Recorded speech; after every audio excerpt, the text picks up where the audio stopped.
Thank you very much for allowing me to join you tonight. It's really quite an honor to be with the giants in GI here, not just taller, but Dr. Thompson, Dr. Haber.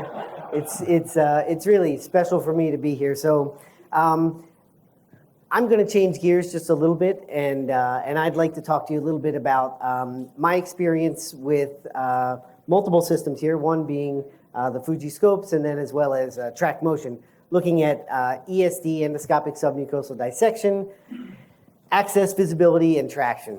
Doesn't matter. Anybody here do ESD? I think we've got a few. Okay, good. So feel free to kind of interrupt and throw some things out there as I go. I encourage the interaction. Maybe we'll save questions for the end, though. So we're going to make this a case-based conversation. And what I'd like to do is just give an overview on ESD for gastric cardia lesion, esophageal cardia remodeling with high-grade dysplasia for nodular esophagus lesion, and then 2 cases for rectosigmoid colon with track motion. And so our first case, looking at some of the limitations that we encounter, and I won't trash other scopes. All I'll say is the benefits of the scope that I utilized in this situation. Difficult site access is definitely a factor. Retroflexion, as we talk about, is limited. Paradoxical movements are going to happen many times. And then device positioning. So once you're in your retroflex position, can you get your devices out and work where you need to work? So this first case is a gastric cardia ESD for a 73-year-old lady, morbidly obese, diabetic, COPD, 3 liters of oxygen at home.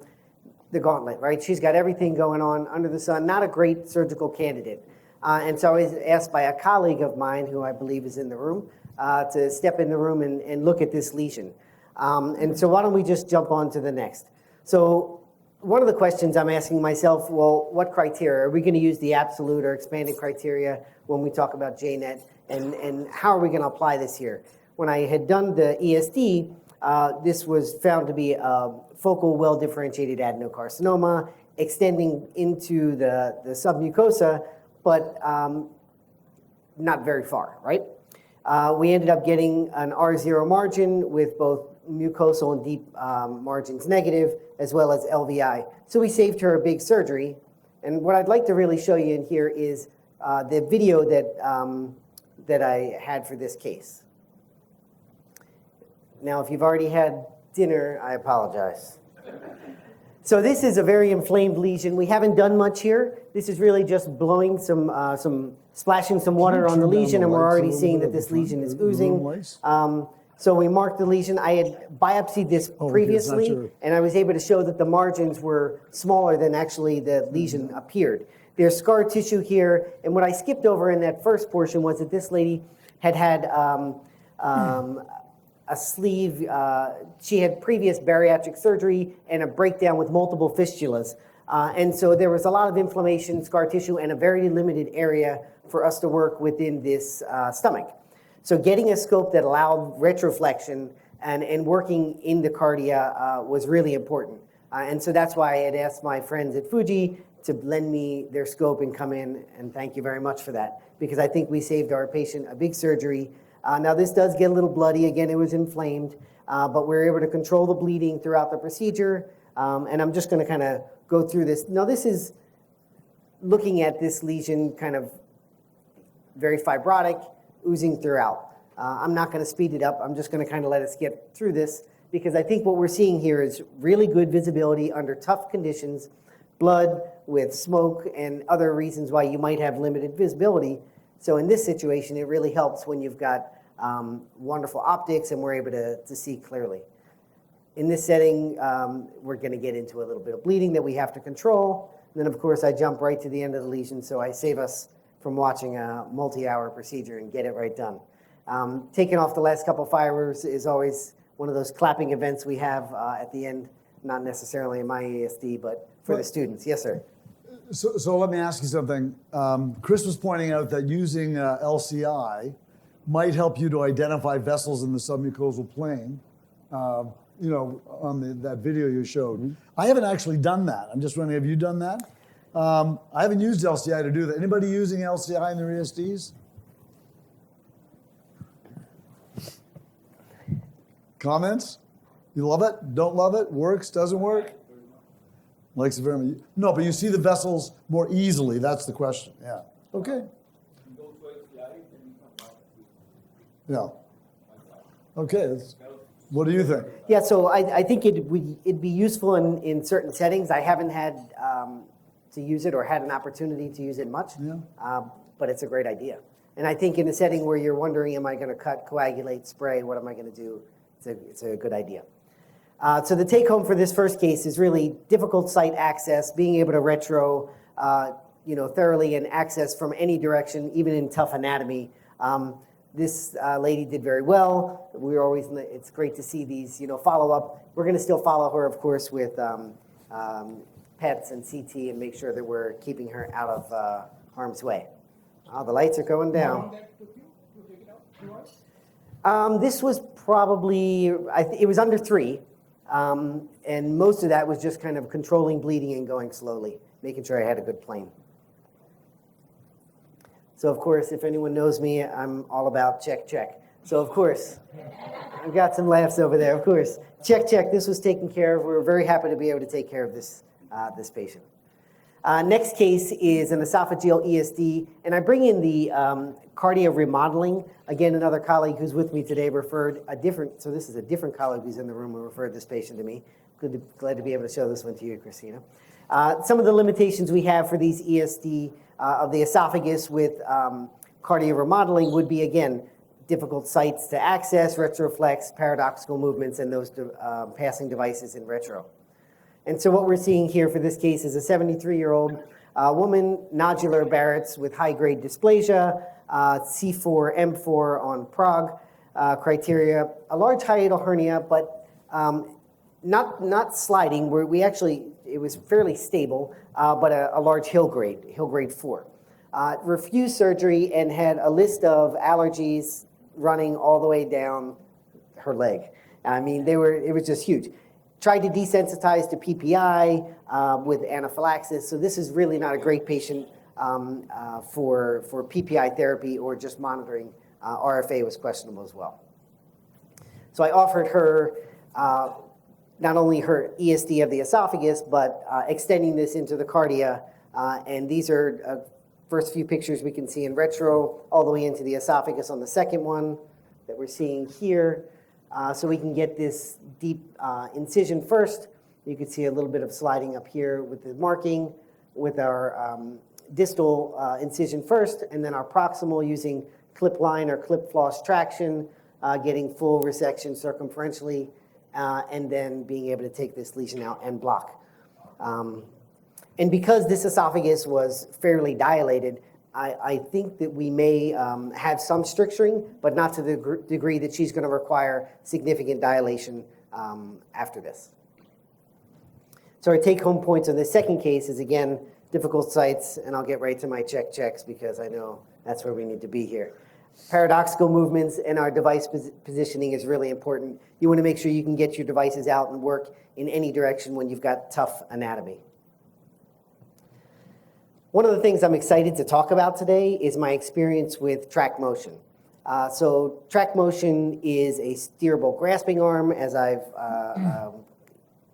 think I've coined that in one of my papers here. But really what we're doing is you've got a 360 articulating arm, 360-degree articulating arm that Dr. Thompson alluded to on one of his videos. And what it's allowing you to do is grasp, re-grasp, and do traction in multiple directions throughout the procedure. Again, using dual channel. So we did a study. Of course, what happens as soon as you get a new device? You need to figure it out and see how is this beneficial, what are some limitations. Novel through the scope steerable grasping arm was studied looking at dynamic traction and showed that it reduced dissection time and technical demand in ESD in novice endoscopists compared to clip line or clip traction in an explant model. And so this study, we were looking at efficacy of traction methods, comparing steerable grasping arm or track motion to clip line. And our methods initially it was a prospective single center randomized study looking at explant models, porcine stomach. pre-marked 25 millimeter and circumferential incision made prior to the traction. So this way we're now studying the endoscopist's method to look at traction alone. And these endoscopists are second, third, and advanced endoscopy fellows who've never done ESD before. The majority were second and third year GI fellows. And what we did is we compared this track motion as one arm to clip line or clip floss. And then we flipped it, so they were randomized to each group. We looked at the primary outcomes of total dissection time in minutes, adverse events with muscle injury, perforation, mucosal thermal injury, and tissue fragmentation as a concern. Obviously, you don't want to damage the tissue. And then we wanted to see how stressed these students were. So we looked at the NASA task load index, but we all know fellows are stressed anyway, so this is just one more component to look at their workload. I'm sure our Jefferson fellows over there are like, yeah, we're stressed. Mm-hmm. So what did we find?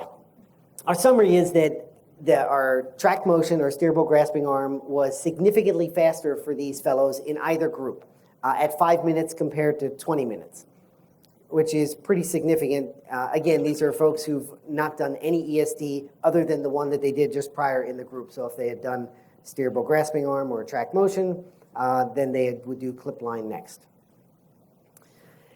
We looked at the next setting, looking at the adverse events for each. And we found that the clip line had significantly higher issues, right? Muscle injury, perforation in one setting, mucosal injury as well for a couple, and then tissue fragmentation in one, where although steerable grasping arm had one issue, significantly less overall when we look at the comparison here. And then our workload. So this is right after taking doing their ESD, which I didn't mention that they did have some training for that ESD, a video and some guidance before using each. Then we asked their stress in a questionnaire, and that NASA TLX score was significantly lower for track motion for these early learners. So our take home for this study was that the novice endoscopist performing ESD traction with track motion leads to faster dissection time compared to clip line and had a reduced technical workload. In case you didn't hear me the first time, keep on saying it. Next, steerable grasping arm is a promising tool to improve efficacy and learning curve in ESD for this study.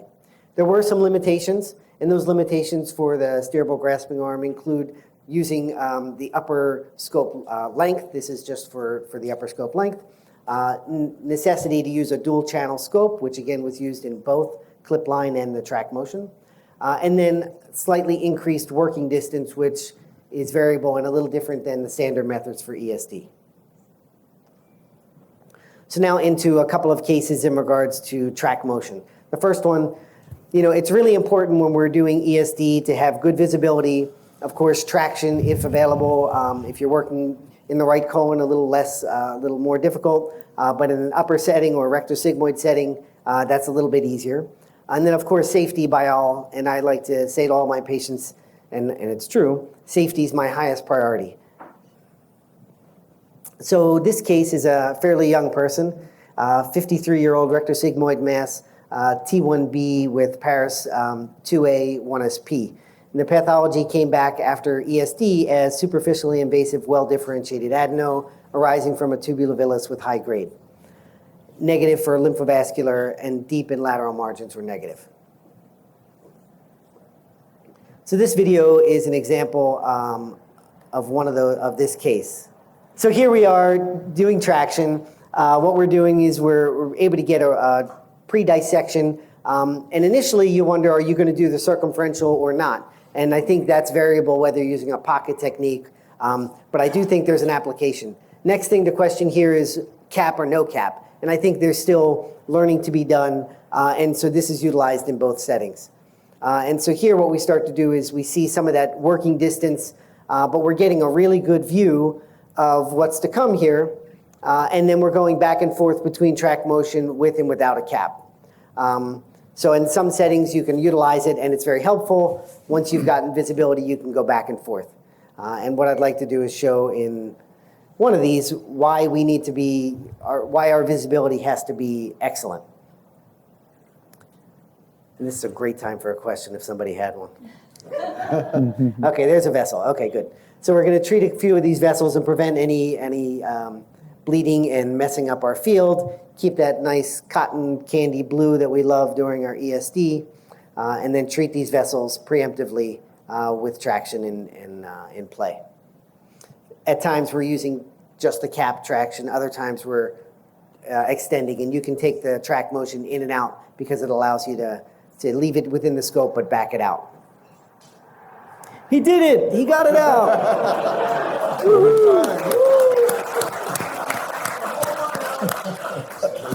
Perfect time. That was perfect timing, exactly. Man, I gotta say thank you to those guys. Okay, so let's talk about our last case. Now this is a pretty impressive case only because this was just a really large lesion. What we've got is a young lady at 54. As I'm getting close to 50, I'm gonna make this person young. We've got our significant past medical history for morbid obesity, and so we're not using conscious sedation in the United States for our ESD. General anesthesia, we've got to roll our patients ourselves if we need to get some gravity to help us out. So I've got I'll call 260 a generous size patient with a type 2A, Paris 2A with ISP, fairly large lesion, but a broad base, not quite pedunculated, but definitely a broad base. Rectosigmoid lesion removed by ESD, tubulovillous adenoma completely resected, and negative for high-grade dysplasia. But it gets impressive, I guarantee you. So my plan here was to use track motion for this ESD, but I didn't quite know when and where and how we're going to go about it. I was concerned mostly because this is such a bulky lesion, and anytime we've got these large pedunculated lesions, I'm worried about big feeder vessels. So that's what I want to pay attention here as I go through this last video. And then the bar is going to stay open, so don't worry. We'll get you there. Let's see if this thing works. Let's go back. There we go. Okay. So, again, so do I mark? Usually. Not everybody marks in the colon, and because this is such a bulky lesion, floppy, I don't know what we're going to get into, if we're going to have some bleeding. So I did mark this lesion, but I don't always mark lesions. But when I do, it's Dos Equis. Got it. Okay. So what we're doing is we're marking at the base here. We're giving a couple, and then after I inject in just a second or so, what we're going to do is we're going to make sure that we get a very careful incision because there's going to be a big vessel here. I'm just jumping to the punchline for you guys, okay?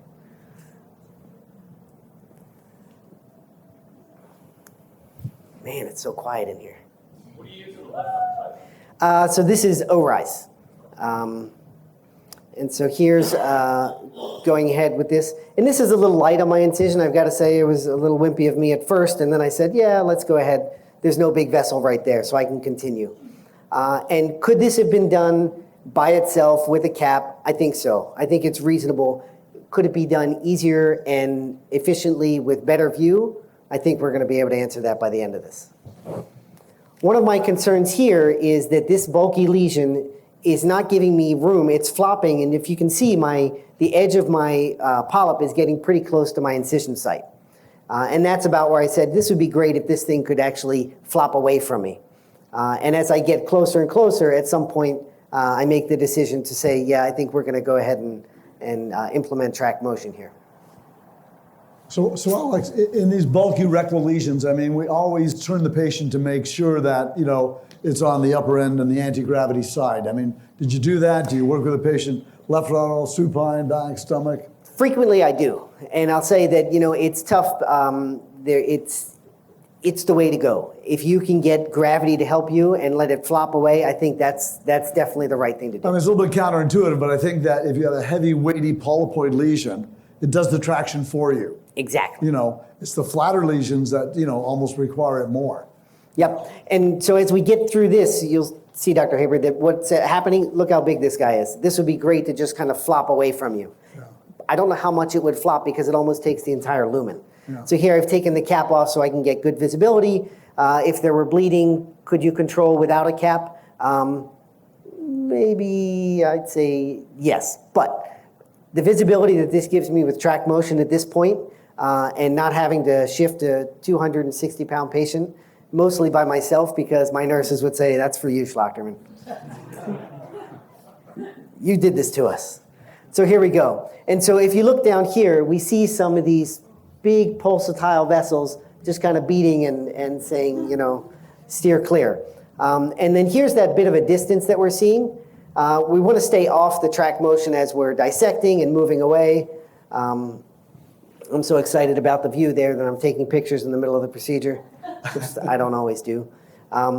And then I jump at some point from here onto, you know, the later portion. But we were getting really good views. Big vessels are being addressed throughout the procedure to prevent any big bleeds. I'll go right through to the end of the video just to show you that, that my concern was warranted, because once the lesion is out, I'd like you to just take a look at the bed and see if your sphincter gets tight too. Mine definitely does. So here we are. This is always great when you've got that last fiber and you're just like, okay. Nurses are clapping. There we go. And so a nice thing to mention here is track motion for retrieving your lesion. Can you suction this into a cap? Yeah, you could probably get it to the rectum, but it's not going to come out. But here, grasping without tearing the lesion gives you one more opportunity to get this out without, you know, necessarily getting a net. But a net's not going to take this out anyway, even if you get one of these large nets that has the ability to get around these portion of the big lesion. So here are those. If you let's see what I've got. Do I think we see? There we are. Look at that, right? And so taking a book out of my overstitch experience, I like to close all these lesions, and so I'll not. We'll show it. We'll show it. This is a lot to do this in front of Dr. Thompson, to have him see me suturing.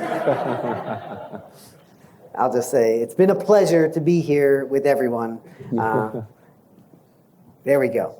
So we've got a closed lesion, and we'll send that one off. And I already told you the results. So our big take-home points for me for this experience was that you need to utilize superior endoscopes for ESD. It overcomes difficult sites of access, allows retroflexion, overcoming difficult maneuvers such as paradoxical maneuvers, allows for device positioning, working in altered and difficult anatomy, which unfortunately we do frequently, especially when we're trying to handle stuff with ESD that the surgeons just say, yeah, you guys take a shot at it first. Track motion, steerable grasping arm allows for dynamic traction that can be repositioned and can be utilized throughout the procedure to help with better visibility, as well as improving safety. And then our study, our randomized controlled trial looking at novice endoscopists performing ESD, showed that track motion leads to faster dissection time, reduced technical workload compared to the clip line. And I don't want to trash clip line because I still love it and I still utilize it. So I think there's definitely an application. There's some limitations, as we mentioned, about track motion due to the upper scope length, the dual channel necessary. That's a little different than what we've used in normal or standard ESD. And then increased working distance that needs to be adapted to. But track motion is a promising tool to improve efficacy and learning for ESD. And I'd just like to say thank you again very much for hearing me out.